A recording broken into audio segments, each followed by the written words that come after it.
what does it mean to you if you don't get to the goals? Devastated? Yeah, because, like my mum said, it's my life pretty much. Yeah. It's what I've always wanted to do since I was little. Yeah. Testing.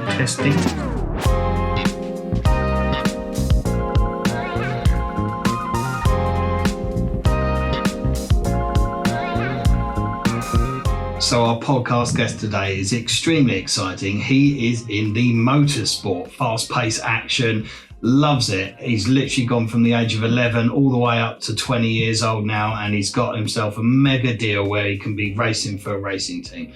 But he's struggling. He's got to raise £250,000 worth of sponsorship in order for this to be sustainable. And that's a tall order for a young 20-year-old to do. So we're going to have a look at really how he can drill down into that, the kind of people that he needs to market, and a little bit about personal branding. So let's get into the podcast. Right, today we've got Reuben Lowe here in the podcast, and we're going to be talking about his journey at all, and really what his goals are and how he's going to reach them and the hurdles that he's going to have over that. So we'll jump straight into the podcast. Reuben, in a kind of less than a sort of 3 minutes or so, tell us about your journey. Normally, kind of start from like maybe the beginning of your journey to where you are now, really. Well, it all started really when me and my mates, when we were like 11 years old, decided to go go-karting, and my mum took us and we went. And my mum found out that I was quite good at it. So she bought me a membership and we kept going. And then obviously got spotted quite a bit and was told that I've got a bit of a natural talent for it. And since then, we've been trying to go professional, as in like from karting, 2 cars, and now to where I am now. Yeah. And pretty much. Okay. Sort of started from there. So tell me a bit about that journey, because obviously it's not an industry that I'm overly familiar with. So you go from kind of karting to then being spotted by someone or something, or how's that kind of work? That is the sort of rule of thumb. Is like normally every like successful racing driver, they start out in karting. That's where you start like your base on, and then you'll move up to like cars, and then up to like whatever else it may be. Yeah. But I mean, I haven't really started in the professional sort of sense in karting. I've more sort of just jumped straight into cars. Right, okay. Because the karting industry now is so big, it's like it's almost impossible to get spotted. Yeah. So I thought, instead of just wasting money in that, just go straight into cars and then hopefully get spotted there. Okay. Fine. So that journey, like from that to the cars, how long has that taken you? So that's what, 11 or something? Yeah, written on your sheet. I started karting when I was 11 years old. Yeah. And we tried to properly go professionally with 2 teams when I was like 13, 14 years old in karting. Okay. And my mum wanted me to do my GCSEs, so we sort of had to move that to the side for a bit. Yeah. And then we got to the point where we were like, instead of doing karting, let's try and get into cars.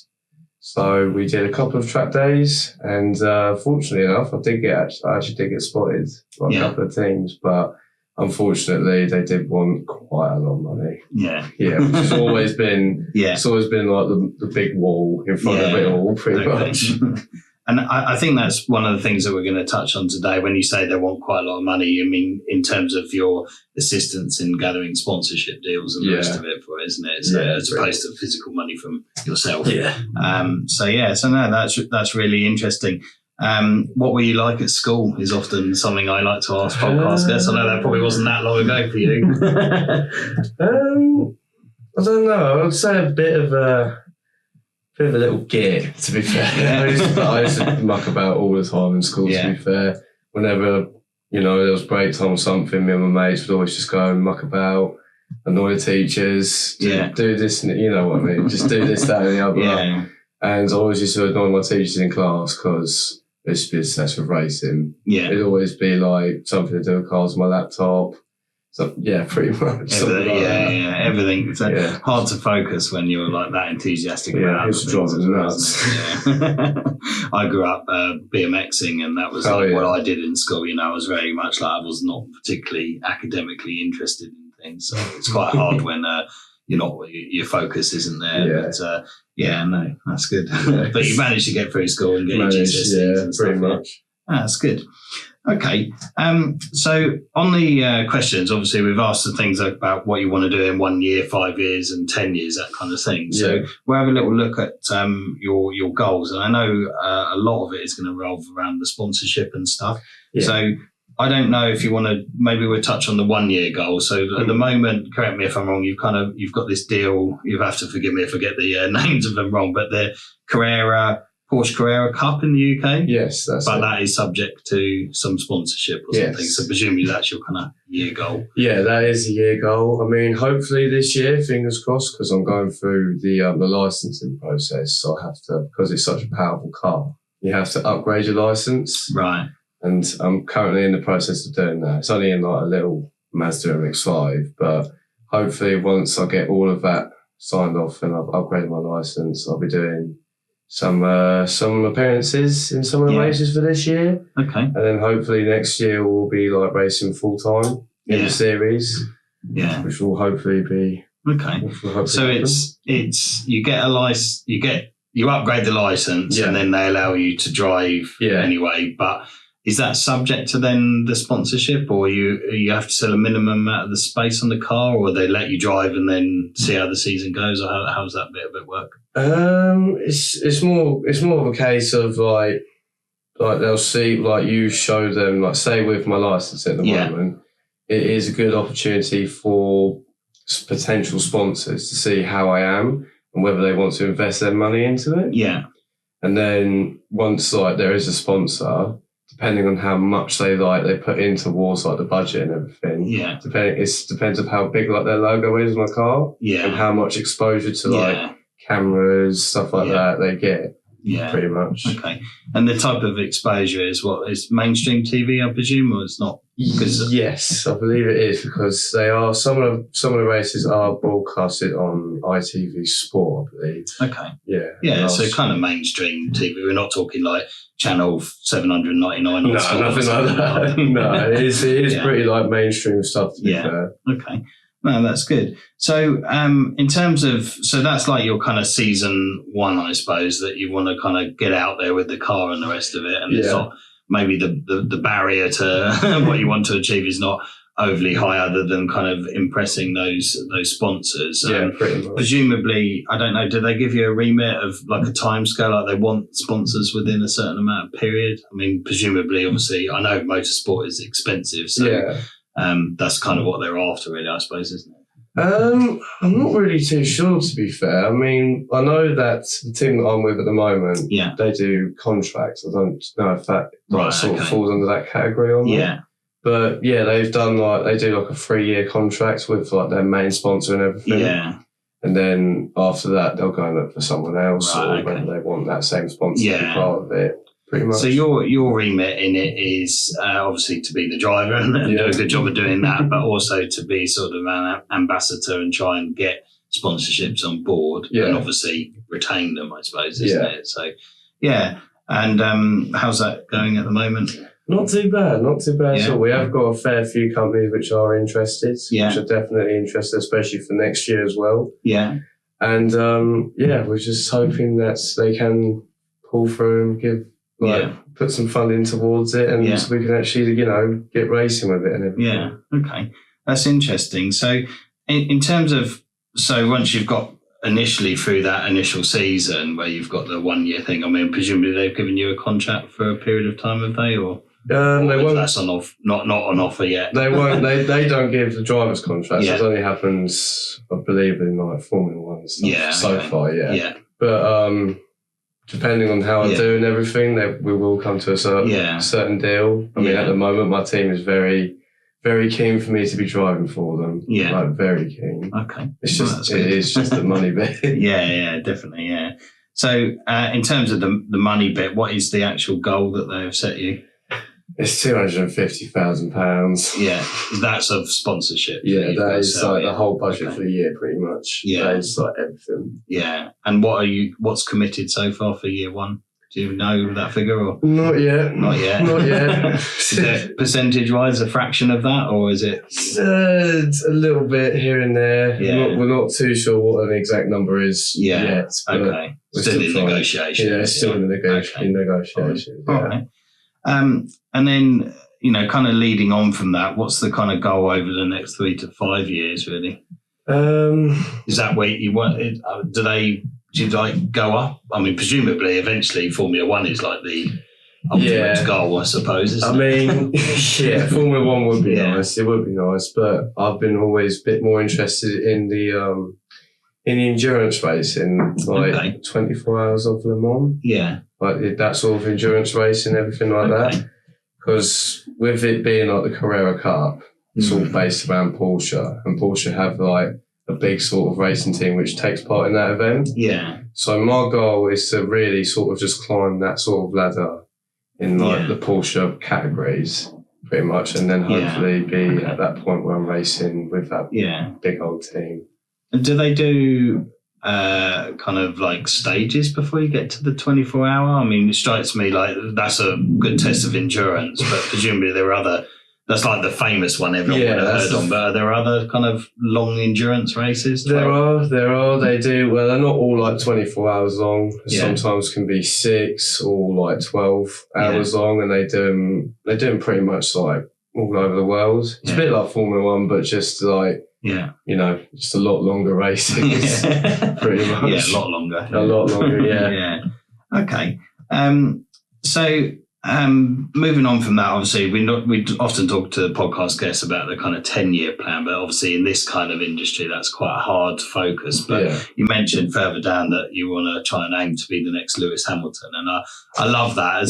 It might feel a bit cheesy, but I always think that everyone totally underestimates what they can achieve in 10 years and overestimates what they can achieve in a year. And so there is no reason why you can't, if you have that goal there, then that will spur you on to that. Even if you think it's sky high, I think you need that kind of level of ness, especially in your industry. Like, you've got to really believe in yourself. Yeah, I mean, Lewis Hamilton, that's a big shot. That is a big shot, but it would be nice to be, someone who's recognised in, especially like the category that I'm racing in. Yeah. Like, just be a big name, build a name for myself and be that, Yeah, definitely. I don't think there's anything wrong with aiming for the sky, Even if it feels like it's really far off, then you have that target to go for. Yeah. And it's like a key performance indicator. If you don't reach it, where did you reach to? And then you can monitor that. Whereas if you never have that goal, then it's hard to achieve. Yeah, that is true. So, okay. Challenges we'll move on to. So your 3 biggest challenges kind of sound all very similar. All funds, sponsorship, and more funds. Yeah, pretty much. So I think this conversation is going to be around about funding. Yeah, it's going to be around about funding. So you mentioned that you got £250,000. Yeah, you've got to make that, and that is you or as a collective, as in the rest of the Carrera team. It's for like the team. Yeah, it's pretty much for the team, and like the whole budget for that entire season is. I mean, as in more, does the responsibility of getting the 250 fall on you, or is there other marketing people involved, or the rest of team members, or? I mean, Mum. My mum has been lovely enough to help me out. Yeah. I can't thank her enough of it. Okay. But yeah, it does. And is that help from Mum in finance or in finding people? In finding people. She's a lot better. Because that's more useful to you than just chucking money at it, because it will teach you then how to get these pretty people. Much. So, yeah, my mum. Yeah, she's a lot better at talking to people about getting money together than me. Yeah. But they'll want to, in time, speak to you, though, because you're the face, you're the ambassador. So, to get those skill sets to do that. So what are the kind of, you don't have to name the sponsors if you don't want to, you're more than welcome to, but are they kind of like small businesses, medium size or whatever? And what would, like, when we talk in size of businesses, it's generally like small would be like less than 10 employees, medium might be up to 50, and then a larger would be more than 50 employees. We're aiming for like the big ones, like more than 50 employees and so forth. Yeah. We have got a few, and I'm not going to name them just yet, just in case. Yeah, that's fine. I understand that. But yeah, some of the ones that we have got at the moment are rather well funded. Yeah, they're like, their marketing budgets are in the millions. Yeah. So therefore 100k here and there. 100k here and there is not the end of the world to them. It's not going to cause them to fold. What do you, I mean, obviously, I know your mum's helped you a bit so far, but what do you do to get in front of those people at the moment? Because obviously you can go to all your networking events and the rest of it, but those sort of people generally don't run businesses that have, multi-million pound budgets for these sort of things. So. I mean, I would normally look up a company. Yeah. Like, say, just going down the road whilst I'm at work, I'll just look at this firm that's just driven past us or something. I'll look up their website and maybe give them a ring, asking if there is someone that I could maybe talk to who is who would be able to speak to me about whether the company's open to the idea of sponsorships or not, and then go on from there, pretty much. Yeah. Okay. I think it would be good, like for you and to work with your mum as well, to try and strategize about who you want to kind of target in terms of, rather than just like waiting for a lorry to go past and you see a name on the side like Halfords and you go, I'll give them a call. Yeah. And I think in my opinion, what you would be really good at doing is maybe doing things like going on Company's House. I don't know if you've ever been on Company's House at all, but it's where all companies have to submit their financial performance and their detailed sets of accounts to Company's House every year. And you can actually download like a cut down version of them. So that way you can see where those companies are profitable, because they might be really big, but they might not have a big marketing budget, because you could have a really huge company and have a very small profit margin. So they might not have the money, even though they appear to be big. Or you might have another company that's maybe not as big, but might have a bigger marketing budget. I mean, you'll know of Red Bull, obviously, but they are literally just a marketing company primarily, really, aren't they? They're literally, I mean, I don't know how much percentage sales of Red Bull makes up their revenue, but the events that they hold, for instance, so their marketing budget will be loads higher than, I don't know, you like to Waitrose, for instance, but Waitrose might be interested in the exposure at a more kind of grassroots, like lower level, because of their remit. So you can go on Company's House, have a look at those accounts, so you can single out maybe some companies that you'd like to work with, and maybe put a remit together for why you'd like to work with them, not just like ring them up and go, would you like to sponsor me? You can almost say like, like, I actually want you on my car because I like whatever this brand is. If you believe in them, you could be like Holland and Barrett, for instance, the people that do all the like herbal remedies and bits and bobs that are quite big in the UK. They've probably got a fairly big marketing budget. So, you might be like, I like that kind of thing because it's very eco-friendly herbalness or something, if that's what you like. But you would write them a letter and just say, look, this is why I want to work with you guys, because I actually love your product, not just the fact I want it on the car. And that will end up getting in front of the procurement manager or the marketing budget person or whatever, because you're not just someone ringing up out of the blue and going, oh, do you want to part with $100,000 for the spoiler or something? Or whatever? Pretty much. I mean, that is sort of how I first went about it. Until my mum got involved, she was like, no, you need to do this, you need to do that. Yeah. Because basically what I'm doing is just calling people up and asking for money. That's like the bottom line of it all. And I think it will, whether you like it or not, it will be hard for you to do it that way. Yeah. They'll have the age, they'll have a trust thing, you've got to build up those relationships. But I think if you definitely do a bit of research on companies to make sure they've got that kind of budget, or they look like they might have that sort of budget. And then if they're a company that you really want to work with, like it fits your personal remit, like the way you like to work them. Like you probably got, if you could have your perfect brand, I don't know who it might be, but like probably be Red Bull. Yeah. For instance, Red Bull, but then secondary like motoring companies and stuff. Yeah, would be nice, like Snap-on or something like that. Something that's involved. Yeah, exactly. So you would write a passionate letter to them or an email or something like that. There's the last podcast guest we had on, we had a conversation about writing letters and sending bits of paper rather than sending emails, because I think people's inboxes just get full of junk nowadays. They don't read anything.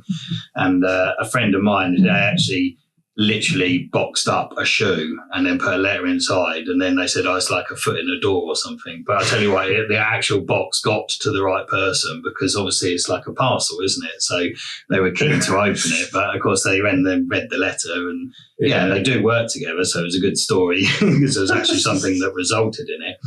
But, it's hard to get in front of those right people if you've not done your research and the rest of it. So I think that would be a key piece of advice, and single out who it is you want to work with.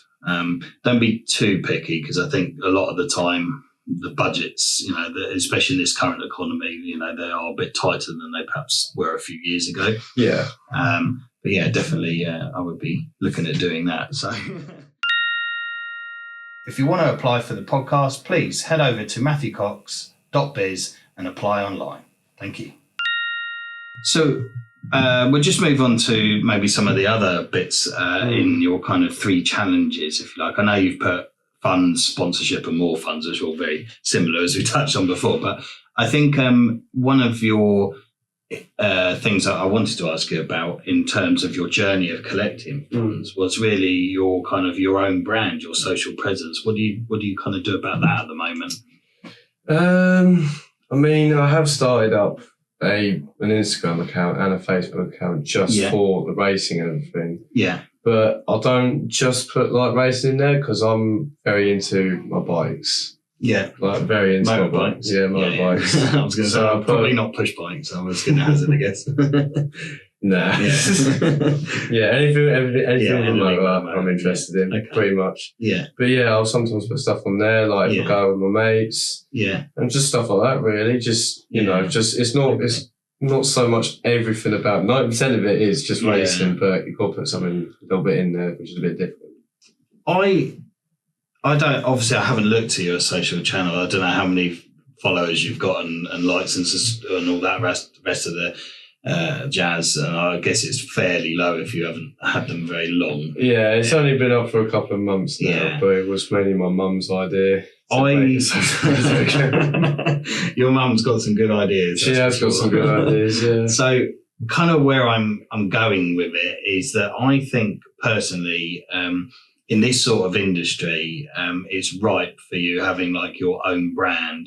People, it's very sexy, if you like, the motor car industry and the rest of it. And people like that Instagram follower. Yeah. They'll want to see what you're doing. And I always say, like, the followers and the likes and subscribes and all that sort of stuff is an ego fueling thing. It doesn't earn you any money. Obviously, you can monetize some things, which we'll come on into a second. But I think that level of exposure is what a lot of sponsorship people will be looking for. So if you can build that brand that is about you, there's 2 benefits to it. One is it will allow you to get sponsorship, which might not be your big $100,000 one, but it might be like, I mean, you see like Huel, the people that do the things, and Y Food and Squarespace. Anything you watch on YouTube is full of those sort of sponsorship people. Those people will be reaching out to you as soon as you get to like any real decent level of subscribers, like, your 10, 20, 30K, because they're much smaller YouTube channels. Whereas when you get to like your million subscribers, then obviously, that's akin to much bigger brands. And then they block you from doing smaller things. But I think that's a really good way of maybe not necessarily getting your £250,000, but it's a drip feed of income, but it also exposes you and you can demonstrate. So when you're talking to Snap-on or somebody like that, or whoever you're targeting, you can say, look, I've also got, 50,000 followers on LinkedIn and 50,000 followers on Facebook and 100,000 on Instagram. And then you might have a YouTube channel which has got bits of you racing and doing stuff, fast action things or whatever, or behind the scenes, you messing around, and people seeing Reuben as a person, as a brand. And the major benefit of that is that if the Porsche Carrera team decide that you're not for them and you've got to go somewhere else or whatever, you take all that stuff with you. That is your own. It's your own brand. So, when you're then negotiating somewhere else, you're bringing that to the table then, haven't you? You kind of almost built yourself a little ecosystem that revolves around Reuben.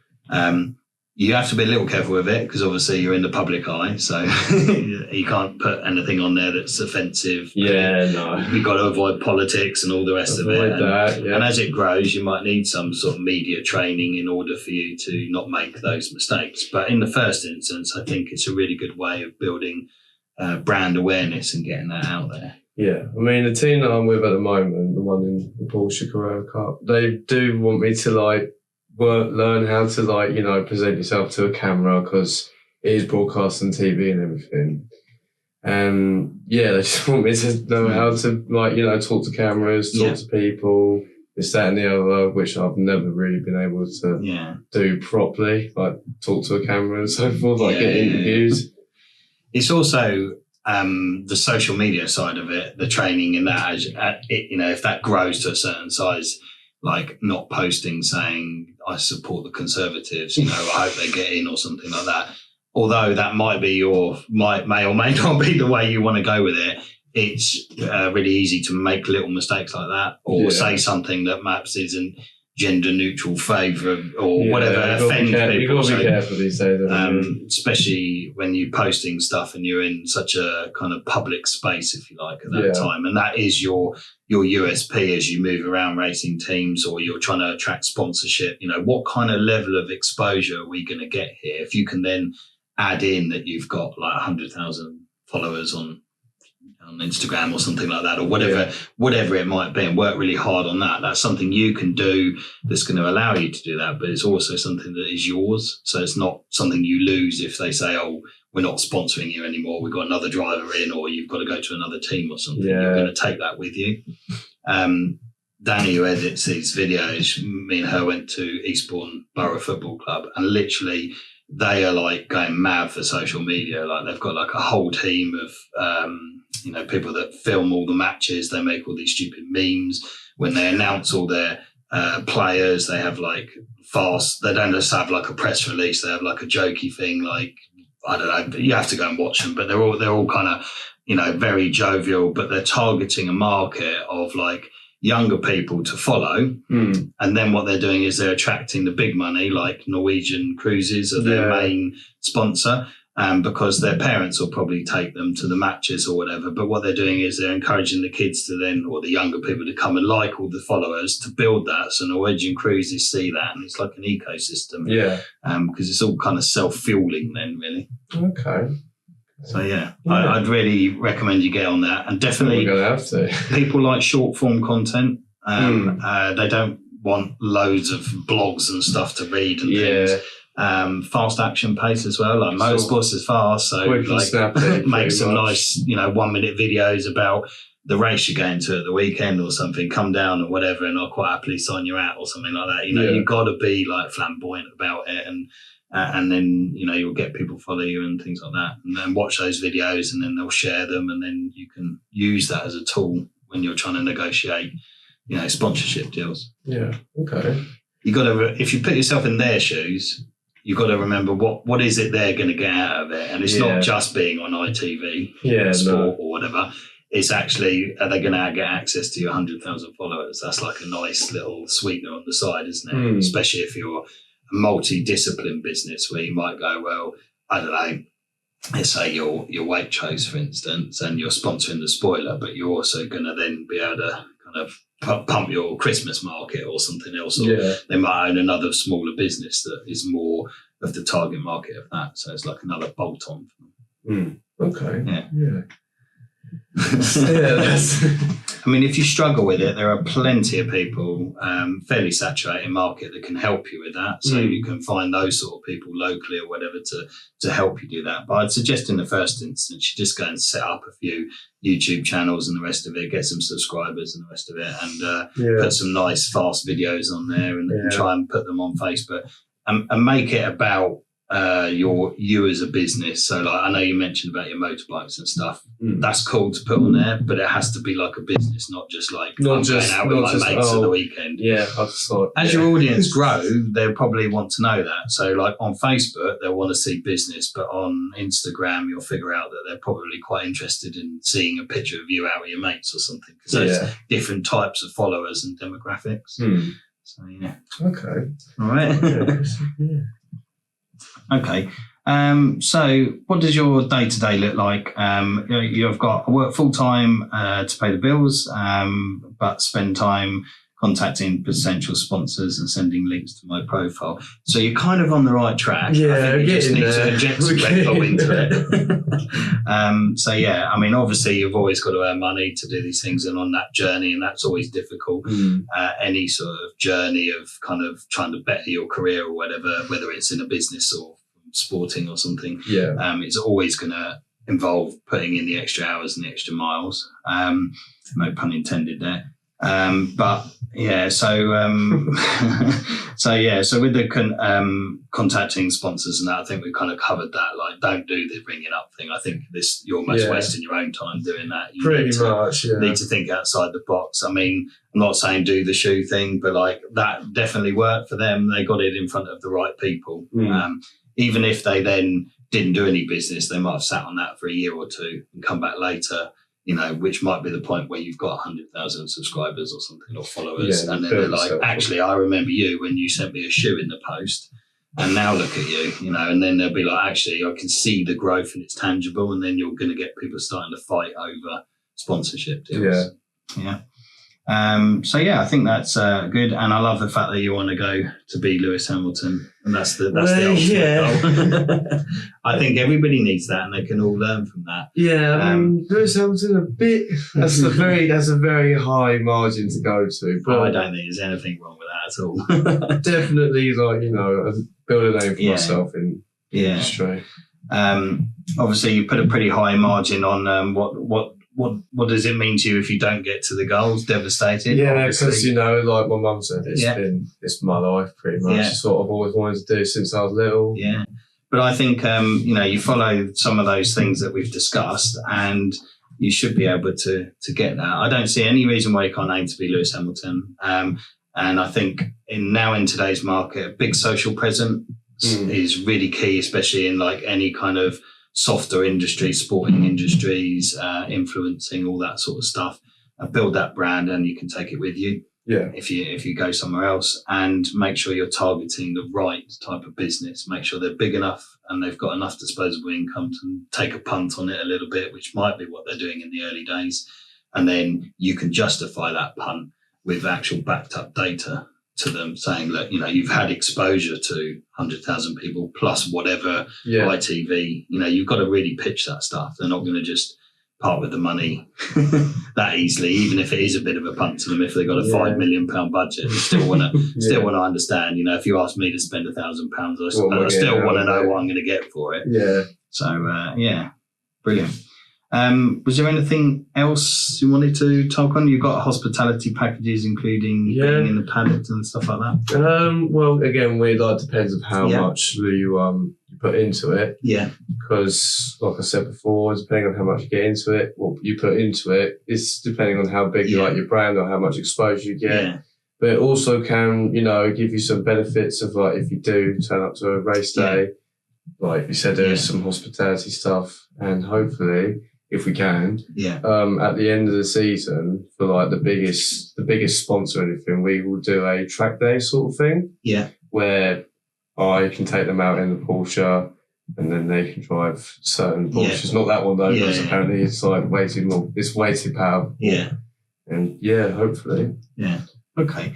Yeah, I think they're really good incentives if you get the right people, and they're motorsport enthusiasts. Yeah. Then offering them that is there. You will find in the corporate world, you'll come across people that just want to know the numbers. There's a numbers game to them. Like, I'm not a football fan, but I went to Eastbourne Borough Football Club to find out what level of exposure they could give us. I'm not interested in how many goals they scored last season and all the rest of it. I just want to know how many people are going to see our logo and the rest of it. So, they're good packages. Like, they're offering me, like, you can go and sit in the front row, and I'm thinking, so I don't know. I don't even want to go anyway. So I'll give it to someone else. But so just be mindful that some people, with the corporate hospitality, it's not always going to be their cup of tea. Yeah. Make it maybe so you can give it away to a client or something like that. That might be a good avenue there. Someone in there who likes it. But I think in the first instance, if you concentrate on the things we discussed before, i.e. building the social brand and focusing on the right people before you kind of go into that side of it, probably will build your your brand and your kind of portfolio of sponsors quicker than if you kind of get too muddied into this at this stage. So Okay, brilliant. All right, well, it's been a real pleasure having you on. Thank you very much. I'd love to have you on in like a year's time or something. See how you're getting on. That would be really good.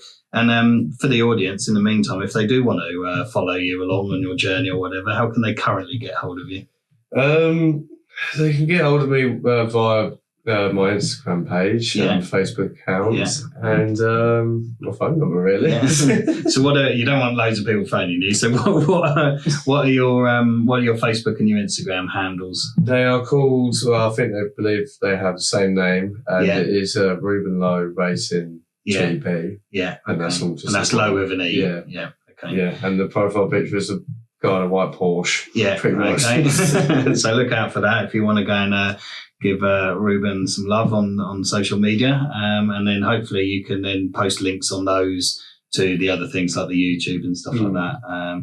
I would go across all platforms, to be honest with you. I don't think there's any that don't apply to you. I mean, LinkedIn will be less applied to you, but you'll find that demographic will be more the decision makers that might befriend you on there, as opposed to like a loyal fan audience. As like Instagram are going to be different to Facebook to LinkedIn. So, but I don't think there's not a platform that wouldn't apply.